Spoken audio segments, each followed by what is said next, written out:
बिस्मिल्लाहिर्रहमानिर्रहीम। अस्सलाम वालेकुम। सेकेंड ईयर आपके बायोलॉजी के चैप्टर नंबर 21 का बेटा आज 11th लेक्चर है और आज हमारा टॉपिक है प्रोफेज 1। क्या टॉपिक है आज हमारा? प्रोफेज 1। मियासिस 1 स्टार्ट हो चुकी है और मियासिस 1 को आपने मज़ीद फेजेस में डिवाइड किया है। सो आज आपका टॉपिक है प्रोफेज 1। अगर इस फेज़ की बात करें, this is very prolong phase.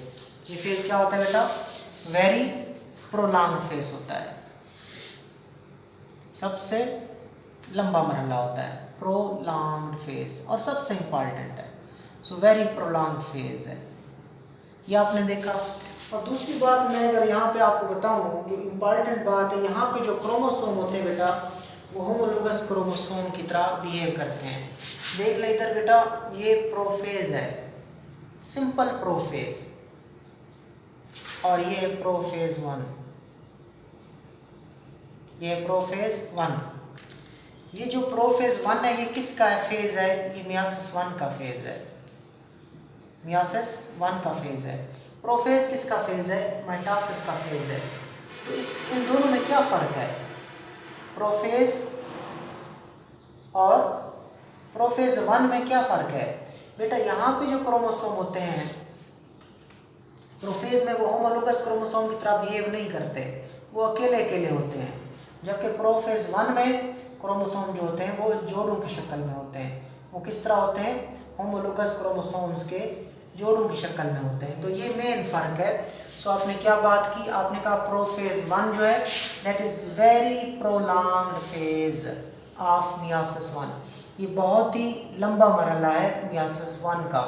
उसके बाद यहाँ पे जो क्रोमोसोम होते हैं वो प्रोफेज ऑफ माइटोसिस के बरअक्स वो किस तरह बिहेव करते हैं? वो होमोलोगस क्रोमोसोम्स की तरह क्या करते हैं बेटा? बिहेव करते हैं। किसके बरअक्स? प्रोफेज के बरअक्स। इस तरह ये प्रोफेज ऑफ माइटोसिस से क्या है बेटा? डिफरेंट हो गया। उसके बाद each diploid cell has 2 chromosome of each type. एक सेल बेटा डिप्लॉयड होता है, एक सेल डिप्लॉयड होता है और एक सेल हैप्लॉयड होता है। हैप्लॉयड सेल वो होता है जिसमें क्रोमोसोम जोड़ों की शक्ल में नहीं होते। डिप्लॉयड सेल वो होता है जिसमें क्रोमोसोम किस शक्ल में होते हैं? जोड़ों की शक्ल में होते हैं। याद रखिएगा, वो सेल जिसमें क्रोमोसोम पेयर की शक्ल में हो वो डिप्लॉयड सेल है और उसको 2n से ज़ाहिर करते हैं। जबकि वो सेल जिसमें क्रोमोसोम पेयर की शक्ल में ना हो वो हैप्लॉयड सेल है और उसके बाद हम उसे n से या 1n से क्या करते हैं बेटा? ज़ाहिर करते हैं। तो आपने क्या कहा कि जो डिप्लॉयड सेल होता है उसमें 2 क्रोमोसोम होते हैं। डिप्लॉयड सेल्स के अंदर कितने क्रोमोसोम्स होते हैं? 2 क्रोमोसोम्स होते हैं। और ये जो 2 क्रोमोसोम होते हैं बेटा, ये एक जो क्रोमोसोम है एक पेरेंट से आया होता है, दूसरा दूसरे पेरेंट से आया होता है। यानी कि सपोज एक फादर से आया होता है तो दूसरा किधर से आया होता है? मदर से आया होता है, माँ से आया होता है बेटा। ठीक हो गया? 1 chromosome come from the father and other chromosome come from the mother. So the diploid cell has 2 chromosomes from the each of the 2 parents. और उसके बाद फिर क्या होता है बेटा? ये 2 कैसे आए? यहाँ से स्पर्म आता है, वहाँ से क्या होता है? एक क्रोमोसोम होता है। माँ से अंडा आता है, वहाँ दूसरा, उसमें उस अंडे के अंदर, उस गैमेट के अंदर क्रोमोसोम होते हैं। सो ये जब दोनों मिलते हैं तो एक क्रोमोसोम माँ का आ जाता है और दूसरा क्रोमोसोम बाप का आ जाता है। किन के जरिए? उनके बेटा गैमेट्स के जरिए। और उसके बाद अगर हम क्रोमोसोम की स्ट्रक्चर देखें, हर क्रोमोसोम की स्ट्रक्चर देखें तो हर क्रोमोसोम जो होता है वो 2 सिस्टर क्रोमेटिड पर मुश्तमिल होता है। हर क्रोमोसोम 2 सिस्टर क्रोमेटिड्स पर मुश्तमिल होता है। क्रोमेटिड से मुराद आपने समझना है आर्म, ठीक है? क्रोमोसोम का बाजू। सो एक क्रोमोसोम के अंदर कितने आर्म्स होते हैं? 2 आर्म्स होते हैं और दोनों आर्म एक पॉइंट के ऊपर मिले होते हैं। उस पॉइंट का नाम है बेटा सेंट्रोमेयर। उस पॉइंट का नाम क्या है? सेंट्रोमेयर। सो हर क्रोमोसोम के 2 सिस्टर क्रोमेटिड होते हैं और ये दोनों क्रोमेटिड किस जगह पे जुड़े होते हैं? सेंट्रोमेयर पे जुड़े होते हैं। और ये जो क्रोमेटिड होते हैं बेटा, ये इंटरफेज में डबल हुए थे। आपने पढ़ा था कि जो इंटरफेज का मरहला था,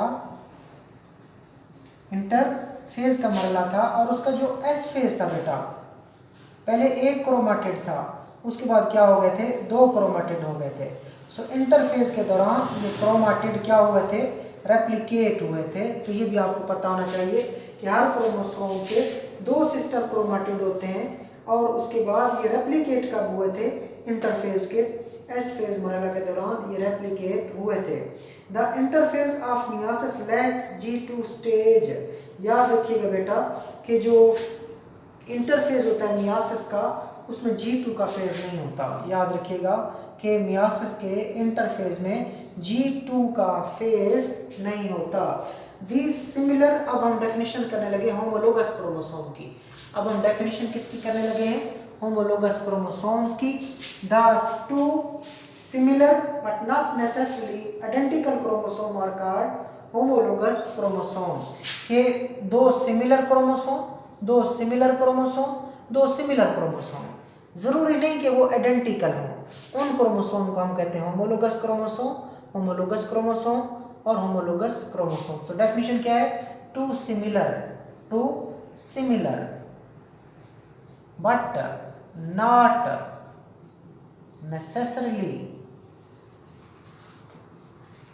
आइडेंटिकल, कि 2 एक जैसे सिमिलर क्रोमोसोम हो, जरूरी नहीं कि वो आइडेंटिकल। आइडेंटिकल को मतलब बिल्कुल क्या होता है, एक दूसरे की क्या बेटा, कॉपी। उन क्रोमोसोम को हम क्या कहते हैं, उन क्रोमोसोम को हम होमोलोगस क्रोमोसोम कहते हैं।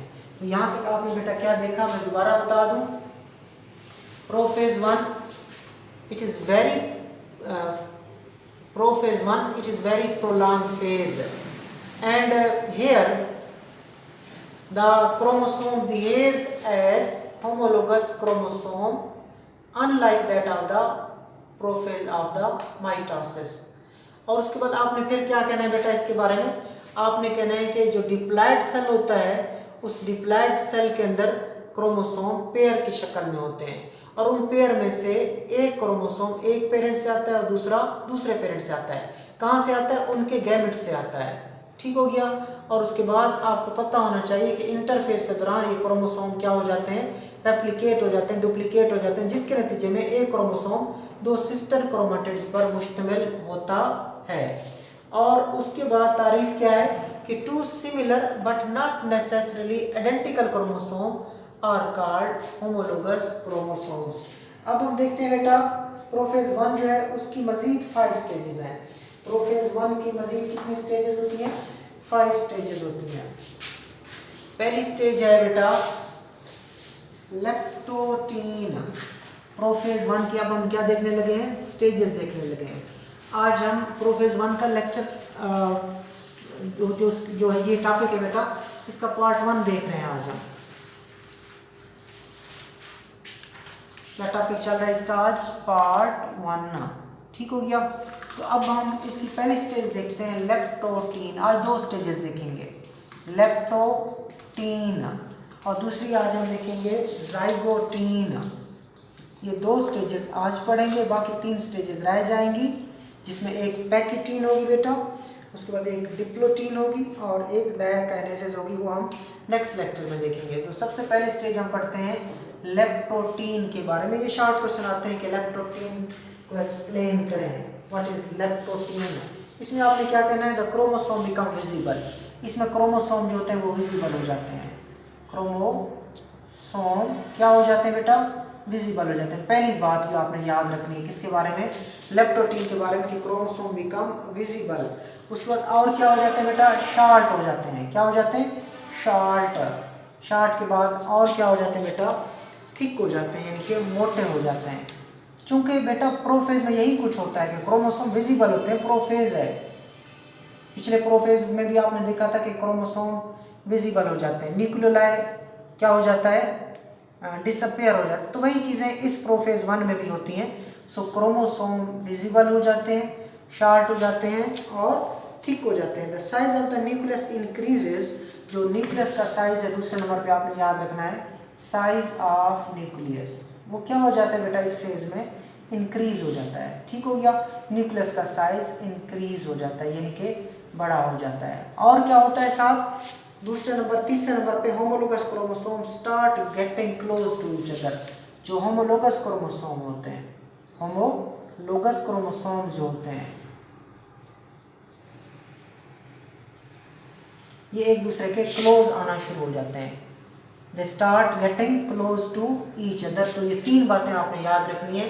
सो प्रोफेज 1 की अब आप क्या पढ़ने लगे हो? स्टेजेस। सबसे पहली स्टेज है लेप्टोटीन।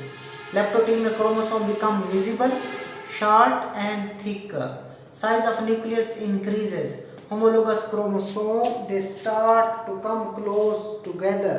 वो क्या करते हैं? Getting closer to each other, एक दूसरे के करीब आना शुरू कर देते हैं। अब हम नेक्स्ट देखते हैं जो कि इंपॉर्टेंट है, ज़ाइगोटीन बेटा। This is the first essential phenomena of the meiosis.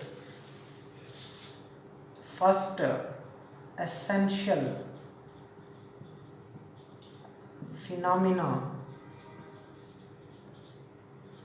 Of meiosis क्या है वो?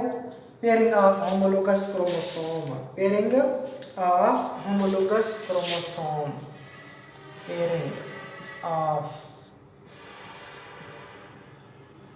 होमोलोगस क्रोमोसोम कि जो एक जैसे क्रोमोसोम होते हैं बेटा, वो जोड़े बनाना शुरू कर देते हैं। पेयरिंग ऑफ होमोलोगस क्रोमोसोम, जो होमोलोगस क्रोमोसोम होते हैं वो आपस में जोड़े बनाना शुरू कर देते हैं, और उनके लिए एक स्पेशल नाम है सिनेप्सिस। और ये सिनेप्सिस ये सबसे पहला ज़रूरी फिनोमिना है मियोसिस का। सो ज़ाइगोटीन के अंदर क्या होगा? First essential phenomena of meiosis कि मियोसिस का पहला ज़रूरी काम होगा। वो पहला ज़रूरी काम मियोसिस का क्या होता है? पेयरिंग ऑफ होमोलोगस क्रोमोसोम कि होमोलोगस क्रोमोसोम क्या बनाते हैं? आपस में जोड़े बनाते हैं। और उस प्रोसेस का नेम क्या है बेटा? सिनेप्सिस उस प्रोसेस का नेम है। ये जो पेयरिंग बनाने का अमल है बेटा, ये अमल बड़ा स्पेसिफिक होता है। क्या होता है? स्पेसिफिक होता है और पॉइंटेड होता है। पेयरिंग बनाने का अमल बड़ा स्पेसिफिक है और पॉइंटेड होता है। ये याद रखिएगा आप कि the pairing is very specific and exactly pointed, और कोई स्टार्टिंग पॉइंट नहीं होता। याद रखिएगा, पेयरिंग बनाने का अमल बड़ा स्पेसिफिक होता है, एग्जैक्टली पॉइंटेड होता है, और with no definite starting point है। विद नो डेफिनेट स्टार्टिंग, खास स्टार्टिंग पॉइंट नहीं होता। तो ये बात आपने याद रखनी है। अब हम नेक्स्ट जो डेफिनेशन देखने लगे बेटा, वो बाईवेलेंट या टेट्राड की डेफिनेशन है। अब ये देखिए, क्रोमोसोम एक जैसे क्रोमोसोम जोड़े बना लिए उन्होंने। एक जैसे क्रोमोसोम ने क्या बना लिया? आपस में जोड़े बना लिए। इनको होमोलोगस क्रोमोसोम कहते हैं। ये दूसरे एक जैसे हैं, इन्होंने भी आपस में क्या बना लिया बेटा? जोड़ा बना लिया। इन्होंने आपस में जोड़ा बना लिया। सो जोड़े बनाने का अमल सिनेप्सिस कहलाता है। ठीक हो गया। और ये सिनेप्सिस पहला ज़रूरी फिनोमिना है किसका? मियोसिस का। ठीक हो गया। और अब हम तारीफ करने लगे बेटा बाईवेलेंट की। बाईवेलेंट और टेट्राड, इनकी आपने तारीफ करनी है। किसकी? बाईवेलेंट की या टेट्राड की तारीफ करनी है। Each paired but not fused complex structure. Each paired but not fused complex structure is called bivalent or called tetrad. Each paired but not fused complex structure is called bivalent, is called bivalent, is called bivalent or tetrad. By का मतलब दो होता है। Bivalent क्यों कहते हैं? क्योंकि बेटा इसमें दो क्रोमोसोम है, एक दो एक दो एक दो, तो दो दो क्रोमोसोम है, लिहाजा इसको बाईवेलेंट कहते हैं। टेट्राड क्यों कहते हैं? टेट्राड हम कहते हैं क्रोमाटिड के लिहाज से, 1 2 3 4, चूँकि टोटल 4 क्रोमाटिड है तो उन क्रोमाटिड के लिहाज से इसको टेट्राड बोलते हैं। क्रोमोसोम 2 है तो हम इसे बाईवेलेंट कहते हैं। दोबारा देख लें बेटा ज़ाइगोटीन के बारे में। ज़ाइगोटीन के बारे में, it is the first essential phenomena of meiosis. ये मियोसिस का पहला ज़रूरी फिनोमिना है, ज़रूरी अमल है। आई एम सॉरी कि ज़ाइगोटीन के अंदर मियोसिस का पहला ज़रूरी फिनोमिना होता है। और उस ज़रूरी फिनोमिना में क्या होता है? Pairing of homologous chromosome. Homologous chromosome की जोड़े बनते हैं, और उस पेयरिंग ऑफ होमोलोगस क्रोमोसोम को हम सिनेप्सिस कहते हैं। सो याद रखना बेटा, सिनेप्सिस या पेयरिंग ऑफ होमोलोगस क्रोमोसोम, ये मियासिस का पहला ज़रूरी फिनोमेना है। और ये सिनेप्सिस हो, पेयरिंग हो, पहला ज़रूरी फिनोमेना मियासिस का किसके अंदर होता है? ज़ाइगोटीन के अंदर।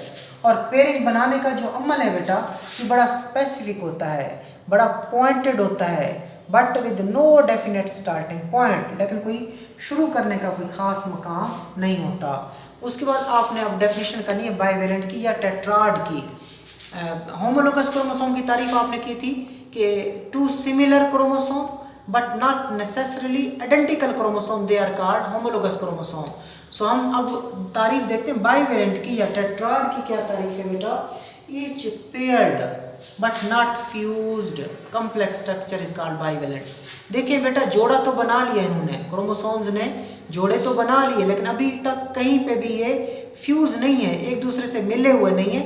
So each paired but not fused complex structure is called bivalent और टेट्राड। कंसेप्ट के लिए बाइवेलेंट इसलिए कहते हैं 2 क्रोमोसोम है, टेट्राड इसलिए कहते हैं कि 4 क्रोमाटिड है।